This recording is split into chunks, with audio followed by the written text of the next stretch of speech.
paz de Deus, meus preciosos e queridos irmãos, sempre no glorioso nome de nosso Senhor Jesus Cristo. Então, meus queridos irmãos, veja, eu encontrei no Facebook esse comentário do nosso querido irmão Alves, né? Ele escreveu, falou o dono da verdade, escreveu com letras garrafais, né? Aquelas letras enormes, né? Falou o dono da verdade.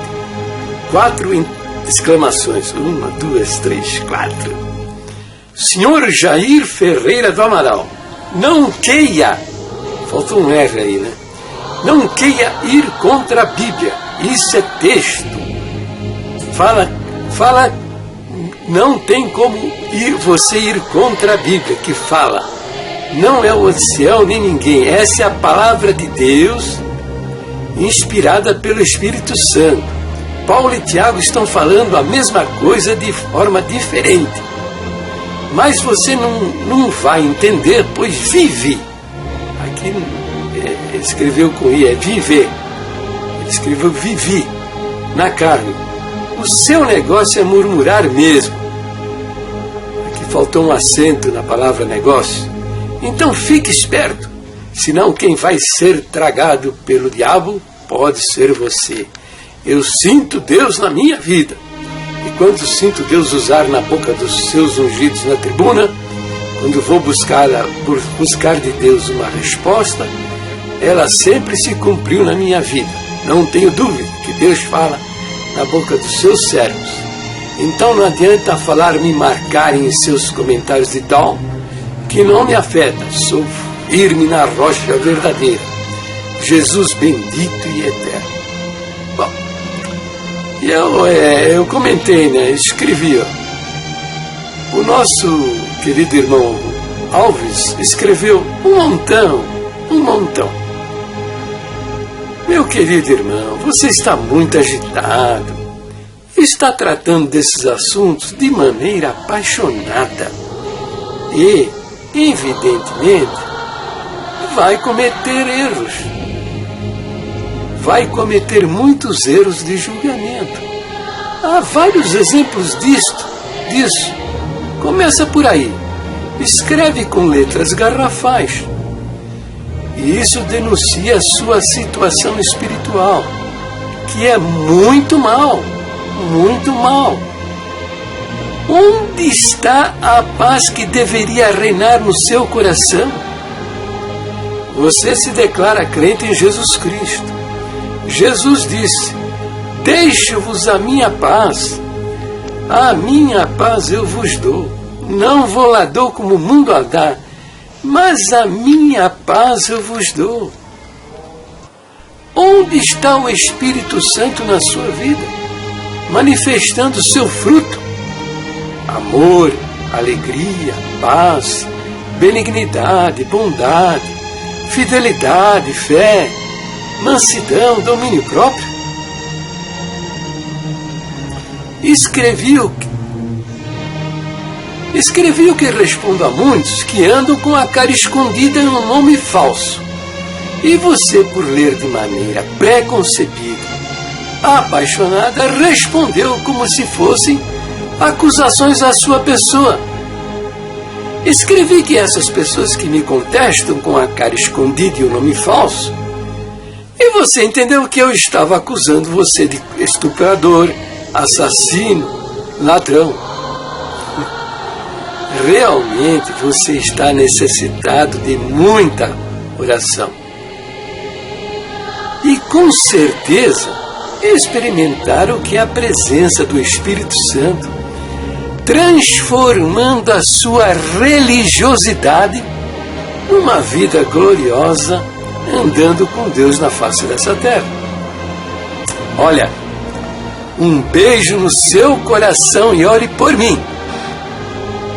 Post scripto. Ore mesmo, porque sou muito necessitado das suas orações. Vou repetir, ore mesmo, porque sou muito necessitado das suas orações. Se quiser orar pelo meu bem, pelo meu benefício, pode orar. Se não quiser orar pelo meu bem, pelo meu benefício, quiser orar para Deus me destruir, me castigar com doenças, desastres em minha vida, não tem problema nenhum, viu? Se quer saber por quê? O Deus que eu sirvo é maravilhoso, viu? Ele transforma maldições em bênçãos na minha vida. E já provou isso, hein? Está escrito: Cristo nos resgatou da maldição da lei, fazendo-se maldição por nós. Porque está escrito: maldito todo aquele que for pendurado no madeiro. Viu, meu querido? Tá bom. Mas vamos examinar mais um pouco, vamos comentar um pedacinho do seu comentário. A primeira parte dele, que diz que eu não vou entender que Paulo e Tiago estão falando a mesma coisa. Eu vou explicar aqui o que eu entendo nessa aparente contradição. Você, meu querido irmão, minha querida irmã que está vendo meus vídeos, use de sabedoria, faça pausas para ver os versos que eu uso para fundamentar todas as minhas afirmações. Os versos bíblicos que eu uso para fundamentar todas as minhas afirmações, tá bom? Então vamos ver quais são as minhas convicções a respeito dessa aparente contradição. O apóstolo Paulo explica a justificação na nossa relação com Deus. Tiago explica a justificação na nossa relação com os homens. O que você deve observar ao fazer as suas escolhas para alguém liderar uma determinada comunidade cristã. Mas vamos agora seguir, fazendo algumas observações a respeito do que nosso querido irmão Alves escreveu. Ele diz assim: não queira ir. Ele quis escrever não queira ir, mas está tão agitado, tão nervoso. Eu não sei porquê, porque eu não ofendi, não agredi de maneira nenhuma. Eu sei que ele é uma alma necessitada de salvação. Entendeu? É uma alma ele não tem certeza da vida eterna. A melhor expectativa que ele tem é ser pesado na balança do próprio Deus, que é santidade absoluta e justiça absoluta. Então não vai ter jeito. Ele está recruzando o presente de Deus, que é a salvação pela sua infinita graça, pelo seu amor que Deus está nos dando de presente. Ele recusa isso e quer conquistar o céu com seus próprios esforços. Por isso ele sabe, sente, tem consciência de que ele vai ser julgado por Deus, vai ser pesado na balança. Deus vai examinar a sua vida com lente de aumento, entendeu? Ele não vai ter a menor chance, porque não vai passar no teste. Ele fala que não tem como eu não queira ir contra a Bíblia. Isso que esse texto fala, não tem como você ir contra a Bíblia. Eu não estou indo contra a Bíblia coisa nenhuma. É uma questão de interpretação. Quando Paulo fala que é somente pela fé que nos justificamos diante de Deus, ele está tratando desta relação do homem com Deus. E quando Tiago escreve que fé sem obras é morta, e que Abraão foi justificado, não foi justificado só pela fé, mas pelas obras, por aquilo que fez, ele está tratando da nossa justificação diante do outro homem. Entendeu? Agora preste atenção. Vou passar versos onde o Senhor Jesus ensina a sua doutrina de salvação, que é somente pela fé. Não tem nada a ver com... Ele não fala em boas obras, firmeza, fidelidade, batismo, pertencer à igreja. Por quê? A salvação é um ato soberano de Deus. E nada tem a ver com as coisas que nós possamos fazer. A salvação é um presente de Deus que você recebe pela fé somente. Boas obras, batismo, firmeza, fidelidade, pertencer a uma igreja, são consequências da salvação. Elas devem seguir a nossa salvação.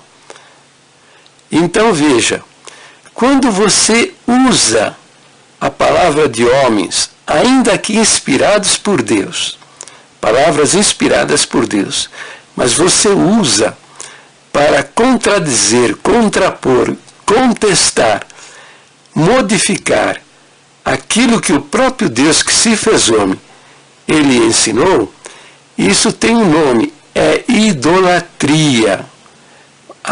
Você está adorando a homens e não adorando o verdadeiro Deus e a vida eterna que é Jesus Cristo. Eu recomendo que você faça uma pausa de momentos em momentos nesse vídeo, abrindo a sua Bíblia e conferindo para ver se estou falando a verdade, se é isso mesmo que o Senhor Jesus ensinou. Entendeu? O Senhor Jesus, ele disse: se vós permanecerdes nas minhas palavras, sois verdadeiramente os meus discípulos, e conhecereis a verdade, e a verdade vos libertará. Qual palavra que nós devemos então permanecer? É a palavra que sai da boca do homem? É a palavra que sai da boca do ancião? Não.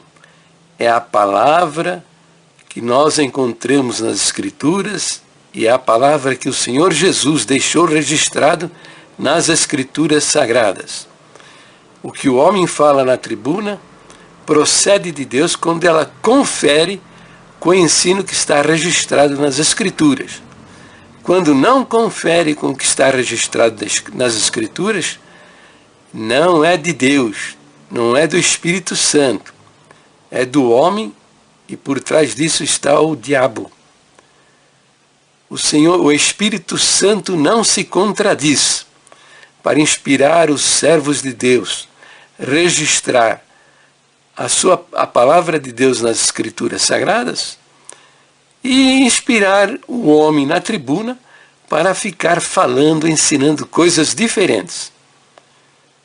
Vamos permanecer no ensino da doutrina da nossa igreja que diz que a Bíblia é a nossa única e perfeita guia de fé e conduta. Não, a nossa única e perfeita guia de fé e conduta não é a palavra do homem, não é a palavra que sai da boca do ancião, mas é a Bíblia, as Escrituras Sagradas. Mas é fato, é evidente, é racional, é inteligente, que você não pode usar a palavra de um homem para se contrapor à palavra do próprio Deus que se fez carne, que habitou entre nós e que é o autor da nossa salvação. É o verbo divino, é a palavra de Deus. Você não pode usar o verso de um homem que foi inspirado pelo Espírito Santo. E queira notar, o Senhor Jesus diz que ele não falará de si mesmo, mas ele vai falar o que o Senhor Jesus mandar. Entendeu? Então você não pode usar a palavra do homem embora inspirado por Deus, para contradizer o próprio Deus, a palavra do próprio Deus. Entendeu? Não é só Tiago, não, nem de Paulo, nem de Pedro, nem de João, nem de Judas, os apóstolos que nós temos aí nas cartas do Novo Testamento, nenhum deles você pode contrapor, contradizer, contestar aquilo que o próprio Deus falou. Deus falou, está falado. Entende? Eu não estou indo contra a Bíblia, eu estou dizendo a você que contradições, essas aparentes contradições, se você encontra uma palavra que aparentemente seja contraditória ao ensino do Senhor Jesus, a palavra de Paulo que contradiga o Senhor Jesus, a palavra de Pedro que parece uma contradição ao ensino do Senhor Jesus, fique com a palavra do Senhor Jesus. Por quê? Porque Ele é Deus. Entendeu? Você não está entendendo essa contradição? Vá orar a Deus, pede iluminação, mas jamais use a palavra de homens para contradizer a palavra do próprio Deus. Agora imagina Tiago, que nem apóstolo foi. Entendeu? Veja, eu estou citando, né? História. Aqui, ó. Tá vendo isso aqui, ó? Eusébio de Cesareia foi um bispo da igreja primitiva na cidade de Cesareia. E ele viveu no ano 263 até o 340 depois de Cristo. Você está entendendo? Ele conheceu pessoalmente a terceira e quarta geração da liderança da igreja primitiva. Conheceu pessoalmente. E todos esses fatos, documentos da igreja primitiva estavam bem perto dele. E ele foi o primeiro historiador da história do cristianismo primitivo. Ó. Esse livro aqui é a história dos primeiros 4 séculos da igreja cristã, entende? Ele viu muitos dos seus familiares serem mortos por causa do testemunho de Jesus. Ele viu muitos irmãos, ministros da igreja, serem mortos por causa do nome do Senhor Jesus. Muitos dos seus amigos serem mortos por causa da palavra de Deus. Entendeu? Porque naqueles tempos, meu querido, não era como hoje. Até 313, quando o imperador Constantino decretou o edito da tolerância, entendeu?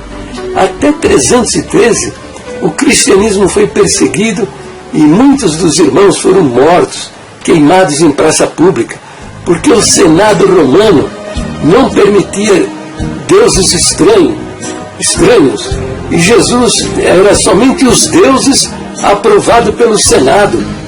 O Senado romano, inclusive o César romano, era um deus.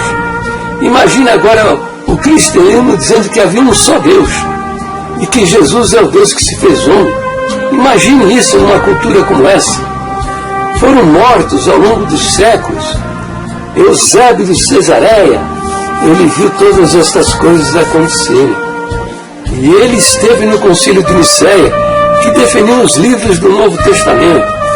E é fato, não tem como você negar. É a história, filho, a história. Não tem como mudar. Até o ano 325, o ano do Concílio de Nicéia, quando decidiram quais livros deveriam fazer parte do cânon do Novo Testamento, os livros que eram lidos nas igrejas cristãs eram os Evangelhos e as cartas, somavam 22 livros. As cartas somente aquelas que declaravam a sua autoria, quem era o autor e se era apóstolo, porque se não fosse apóstolo, não seria lida. De Tiago, a carta de Tiago, ele não era apóstolo, não liam. Eles rejeitavam, repudiavam a carta de Tiago por causa dessa aparente contradição. Lhes parecia à igreja primitiva que isso é uma negação daquilo que Jesus tinha ensinado e de que Paulo havia ensinado. Por isso eles repudiavam a carta de Tiago.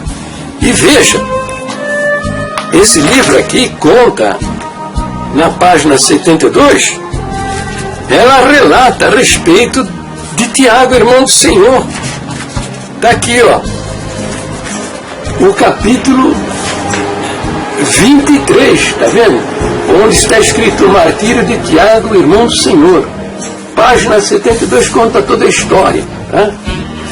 Isso é confirmado também por esse livro aí que você está vendo agora, que é a história dos Hebreus, escrita por Flávio Joséfo, um antigo historiador da história dos Hebreus. Ele foi contemporâneo de Jesus, ele viu o Senhor Jesus pessoalmente, ele viu todas essas coisas, ele registrou na sua história. Está entendendo? Então não tem como você negar a história. E Eusébio de Cesareia diz o seguinte aqui, ó, na página 75. Ó, tá lendo aí, ó?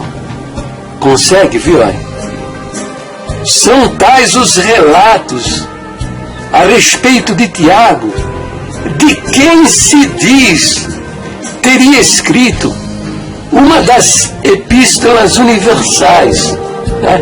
De quem se diz? Por que está escrito? De quem se diz? Por que está escrito de quem se diz? Porque eles duvidavam quem seria o autor dessa carta. Porque havia muitos Tiagos. Naquele tempo havia muita literatura paralela. Haviam pessoas que escreviam esses livros e colocavam, por exemplo, o nome de Barnabé, o nome de Tiago, sei lá, um montão de nomes. Você procurar literatura apócrifa aí na internet, tem mais uma, o Evangelho de Tomé, tem mais, tem um montão, são centenas delas, estão aí na internet para você ler. São literaturas apócrifas. Então, a igreja primitiva tinha dúvida a respeito dessa carta que você tem no seu Novo Testamento. É história, meu. Por isso que Eusébio diz, de quem se diz? Entendeu? Está vendo aí? Você não é cego, né? Eles não tinham certeza se era de Tiago, irmão do Senhor mesmo, não. Entende? E outra coisa também, esses livros, para serem incluídos no Novo Testamento, a igreja só aceitava se ele tinha harmonia com os outros escritos das outras cartas e dos evangelhos e da palavra de Jesus. Havia literatura que parecia ser uma carta, um documento inspirado por Deus, mas lá pelas tantas aparecia uma discrepância, uma contradição, eles rejeitavam. Entende? Precisava, para ser aceito, para eles aceitarem, precisava ter harmonia. Harmonia com os demais documentos que eles tinham certeza que foram escritos por homens inspirados por Deus. Agora ele também diz o seguinte, ó, mas deve-se observar que era considerada espúria. Espúria quer dizer falsa, adulterina, mentirosa, entendeu? Era dessa maneira que eles encaravam o livro de Tiago, por causa dessas contradições. Eles não entendiam isso. Eles entendiam que quando Tiago estava dizendo que fé sem obras é morta, Tiago, esse verso estava contradizendo o ensino de Jesus e os ensinos dos apóstolos. Eles jogavam essa carta no lixo e repudiavam, entendeu? Eles não entendiam. Hoje nós entendemos que Paulo está tratando na sua carta, quando ele diz que a salvação é pela graça e não tem nada a ver com obras, da justificação do homem diante de Deus. E quando Tiago fala que a fé você prova através das suas obras, ele está falando da nossa justificação diante de outro homem. E são os critérios que você, ao decidir alguém para a liderança de uma igreja, você deve observar. Porque se ele diz que ele é crente, se ele é salvo, se ele tem fé, as obras têm que aparecer na vida dele. Senão essa fé não existe. Por que não existe? Porque ele não tem Deus, não é salvo, não é nada. Ele é um bastardo, um mentiroso. Entende? Tiago está tratando da justificação do homem diante do outro homem. Ou, que se você quiser, diante do ministério, diante de uma igreja, diante de um grupo, diante de um conselho de anciãos. Entende? É isso que o Tiago está dando uma luz a respeito disso. Mostrando que vida cristã, vida verdadeira, as obras aparecem, mas isso não tem nada a ver com a nossa salvação. Porque usar esse verso para associar ao mérito e sacrifício do Senhor Jesus é roubar-lhe a glória daquilo que ele realizou. Então quem crê dessa maneira são todos ladrões da glória de Deus e vão pagar o preço. E ainda Eusébio de Cesareia apresenta mais uma prova aqui, ó. Quer ver, ó? Ele diz assim, ó: de fato, não muito dos antigos a mencionam. De fato, não muito dos antigos a mencionam. Eles não falam. O que ele está querendo dizer? Não, de fato, não muito dos antigos a mencionam. Ele está dizendo que é o seguinte, que os primitivos líderes das igrejas primitivas, que ele conheceu muitos deles até a terceira e quarta geração, entendeu? Conheceu pessoalmente, né? Eles escreviam cartas para as igrejas que estavam espalhadas pelo mundo, cartas de aconselhamento, cartas de orientações, cartas para serem lidas nessas comunidades, cartas para seus familiares e amigos, e elas eram todas recheadas de versos da Bíblia. E você lê, procura aí na internet, procura estas cartas. Esses documentos estão disponíveis para você ver e conferir na internet, para ver se eu estou falando mentira, ou para ver se Eusébio de Cesareia está falando mentira. Examine e veja se você vai ver. Você não vai ver capítulo tal, verso tal, do livro tal, não vai ver nada disso. Mas você vai ver a reprodução do verso. E você vai descobrir que carta, em qual parte está do Novo Testamento. Porque nesses tempos, os documentos que existiam não eram divididos em capítulos e em versículos. Não existia essa divisão de capítulos e versículos. Isso aí apareceu lá pela volta do ano 1500, 1600, para facilitar a nossa vida. Está separado em contexto. Vou explicar aqui porque tem muita gente que não sabe, ó. Aqui, ó, o que você lê daqui, ó, tá vendo isso aqui no meio? Isso aqui é o contexto, tá explicando que esse contexto aqui, tá vendo?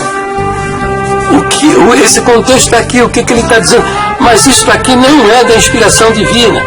Isso aqui é o título, o que contém o contexto. Capítulo e versículos não existiam essa separação. Entende? Ela existe para facilitar a nossa vida, para nos ajudar a compreensão da palavra de Deus. Mas nos tempos primitivos isso não existia. Procura aí as cartas. Você vai ver esses versos da Bíblia, não vai ver em capítulos e versículos, mas você vai ver a reprodução do texto que você encontra aí no Novo Testamento. Confira para ver se eu estou falando a verdade ou não. Então é um fato, isso é um fato. Aí você não pode usar, né, palavras de homens, mesmo que inspirados por Deus, para contradizer, contrapor, contestar aquilo que o próprio Deus falou de maneira categórica, completa, perfeita. Ó, no vídeo anterior eu mostrei que a salvação é somente pela fé, e que se Jesus tivesse dito que era se Jesus considerasse que batismo fosse necessário para a nossa salvação, ele teria dito, quem crê em mim quem crê em mim e batiza tem a vida eterna. Mas ele não fala assim, ele fala que quem crê em mim tem a vida eterna e está acabado. Não tem mais o que conversar nem discutir. Deus falou, está falado. Vai discutir com ele? Não vai. Isso é invenção desses camaradas. Agora, você viu passar os versos que tratam da nossa salvação no que se refere à firmeza e fidelidade. Jesus diz, né? Quem crê em mim tem a vida eterna. Ele não diz, quem crê em mim é firme e fiel tem a vida eterna. Entendeu? Passei os versos aí. Eu espero que você tenha tido a sabedoria de pausar o vídeo e conferir na sua Bíblia para ver se eu estou falando a verdade. Entendeu? Para depois não ficar boquejando bobagem aí por aí. Bom, meu querido, ainda tem mais. Esse comentário do nosso querido irmão Alves aí está oferecendo um farto material para a gente aprender o que é a vida cristã. Não é verdade? Então vamos lá. Meu prezado e querido irmão, você está vendo que eu estou falando a verdade, né? Mostrando, ó, você conhece, né? Aqui, ó, as nossas verdadeiras doutrinas, tá vendo? Pontos de doutrina da fé que uma vez foi dado ao santo. Isso aqui são doutrinas verdadeiras e bem fundamentadas dentro das escrituras sagradas, viu? E estão mostrando, né, a fundamentação delas dentro da Bíblia Sagrada. Então, meu querido irmão, minha querida irmã, se inscreva no meu canal, entendeu? Você vai me ajudar bastante se inscrevendo no meu canal. Outra coisa também, divulgo meus vídeos nas redes sociais, no Instagram, no Twitter, né? Lá nas comunidades do Google+, para que a nossa irmandade conheça a verdade e saia do engano religioso, entendeu? Se nesse esforço a gente conseguir a salvação de alguma alma, fique certo, haverá hinos de louvores na glória de Deus, e você e eu seremos grandemente abençoados. Sabe por quê? Uma alma vale mais que o mundo inteiro. Fique na paz gloriosa do nosso glorioso Deus, sempre no precioso nome de quem? O nome do Senhor Jesus.